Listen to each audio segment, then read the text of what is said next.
Всем привет. Сегодня по многочисленным просьбам в магическом чате расклад про отношения. И посмотрим, пауза или точка между вами. Давайте в долгий ящик откладывать не будем. Для сигнификации я выбрал вопрос, что сейчас между вами, да, почему перестали общаться. Еще раз повторяюсь, если есть сигнификация, вы не выбираете ни камешек, ни ту цифру, которая вам нравится, вы смотрите по сигнификации. Сигнификация — это когда я рассказываю, что сейчас между вами творится. Итак, давайте начнем наш расклад.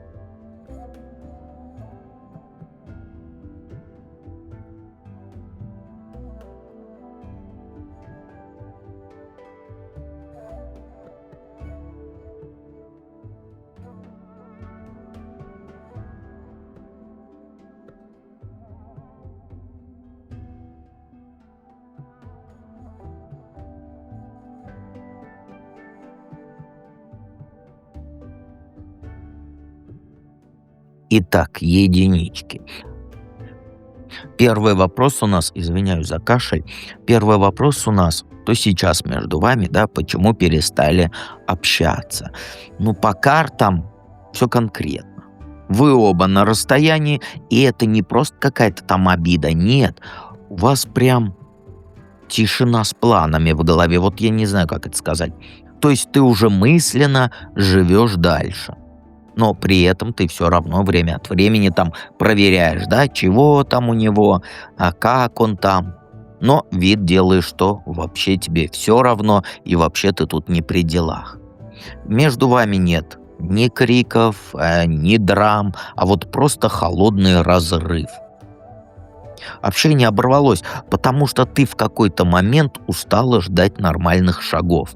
Он резину тянул, да, кормил тебя вот этими фразочками «я занят», «у меня дела», что ему там время нужно. И при этом он ничего толком не предлагал, ничего не делал. И ты смотрела, как дни идут, да, года идут, и все зависло вот в каком-то странном формате, где вроде вы и не чужие, но и не вместе. И в один момент у тебя в голове тумблер щелкнул. То есть ты сказала внутри самой себе, что ну больше так не хочу, и стала жесткой. И ссора была, где ты его вот словами прижала к стенке. То есть прям вот в лоб спрашивала, те вопросы задавала, да, которые про будущее, что между вами, и вот это вот все. А он начал хитрожопить, не хитрожопить, юлить и уходить от темы. Ты просто все поняла и не стала тянуть. Ты закрыла тему. Коротко, без истерик, но жестко. И после этого он просто стух. Ни нормальных извинений, ни нормального разговора. Просто какое-то вот смазанное исчезновение, я бы назвал. И сейчас между вами такой режим, я и без тебя справлюсь. Причем это с двух сторон. Ты марку держишь, да, не пишешь первое, даже если он тянет, а он сидит вот с уязвленным самолюбием, да, потому что он не привык, что с ним разговаривают на равных и ясности требуют. Это типа, да кто она такая, вот так вот пример. И ты для него, как сказать, вот в этом месте ты выглядишь для него непрогибаемой. А для себя ты кажешься резкой. Но по факту ты сделала то, что накопилось давно. Связь, она внутри не обрублена, потому что и ты, и он, вы думаете, что еще могли бы поговорить, да, если бы кто-то один из вас уступил. Но при этом ни один уступать не хочет. Он застрял в своей вот этой гордой позе, а ты в своей холодной. Вот и получили паузу без шагов.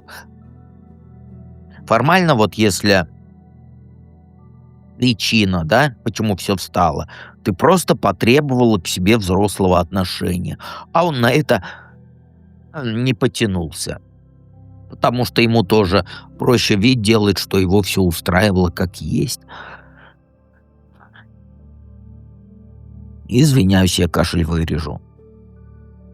Пауза или точка ваших отношений? Но для нормальных отношений это уже точка. Не запятая, не пауза, не подождем, а вот именно конец как пары. Ты у него давно, типа вот, знаешь, в такой папке удобная и надежная. И именно из-за этого он так себя и вел. Он, знаешь, он знал, что ты не тот, кто цирк устроит на ровном месте, да? Ты всегда старалась быть спокойной, многое проглатывала. Стабильной была, без вот этих лишних сцен.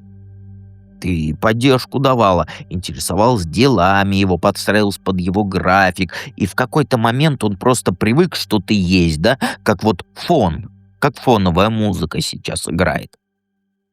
И даже вот когда вы перестали общаться, в его голове это был не разрыв, а просто пауза, которую он сможет там в любой момент, как говорится, снять, если вдруг понадобится внимание, помощь, вот эти вот все штуки такие.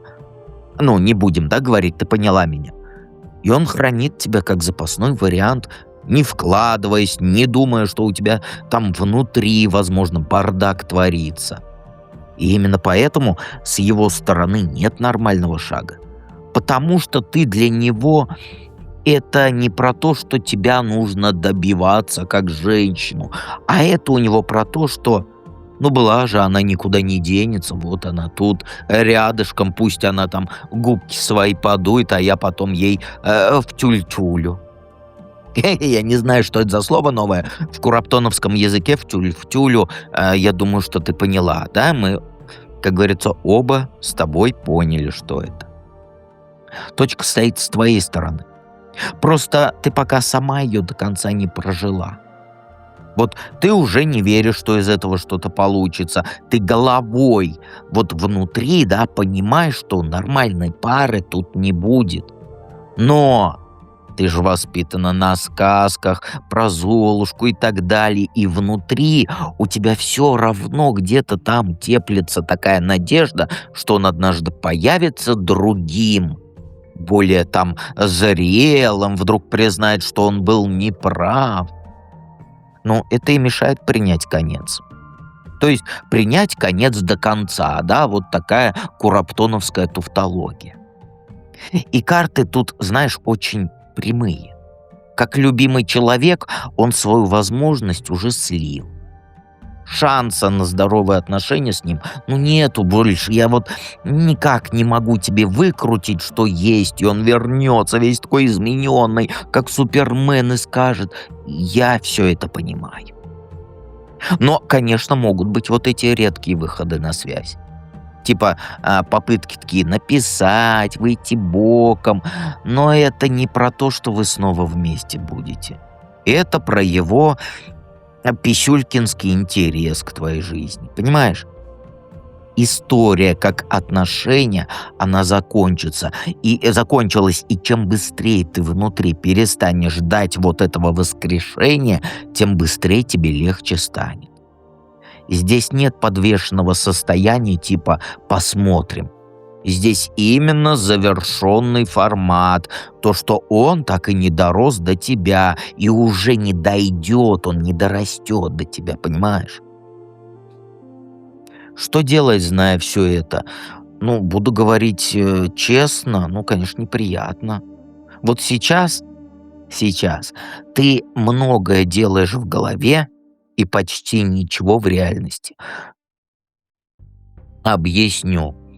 Ты эту историю переворачиваешь у себя в голове по 100 раз. Споришь с ним мысленно, да? Вспоминаешь детали, продумываешь, чего бы ты сказала, если бы он объявился. В жизни при этом ты замираешь.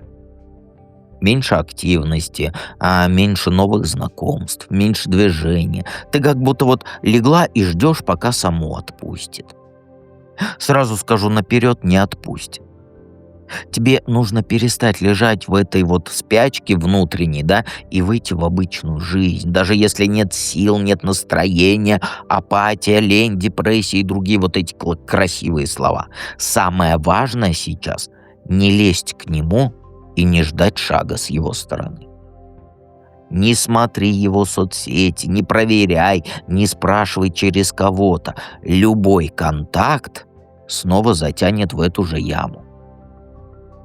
Дальше что? Нужно признать, что злость, обида, разочарование — это все есть.